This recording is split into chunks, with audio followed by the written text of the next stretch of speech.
So question from Patrick Mateo 14, sabi niya, ano pong thoughts niyo dito? Super torn apart kasi ako sa Veloz V and Active HEV mainly due to the hybrid being more efficient, and then goes on to say na gusto niya rin ng practicality, about family space, ganon. So tara, pag-usapan natin.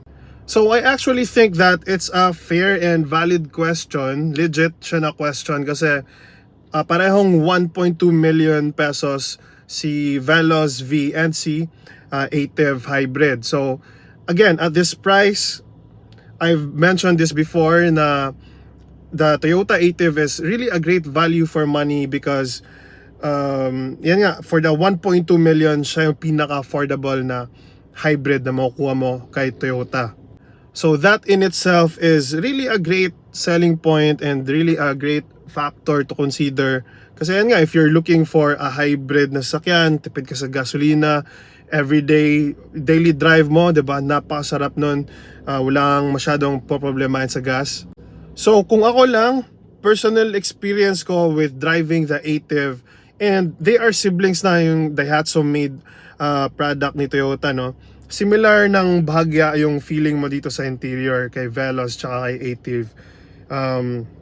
Premium na rin pareho, premium feeling, so that's really good. And then 360 camera, meron ka na rin. Si Veloz meron 360 camera. That's what I always loved about the Veloz, yung 360 degree panoramic view. The Active Hybrid has it.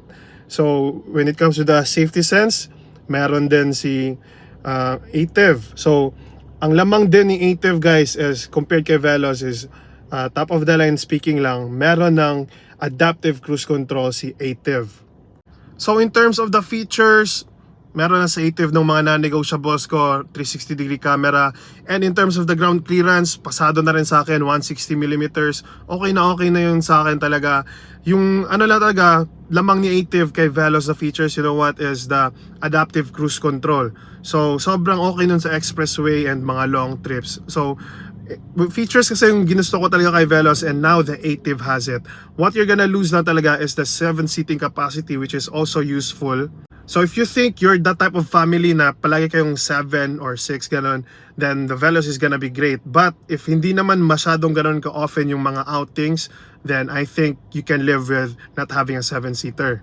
I'll always recommend getting this kind of car, 7-seater, kasi okay din kasi yung space niya, pwedeng pangkargahan talaga.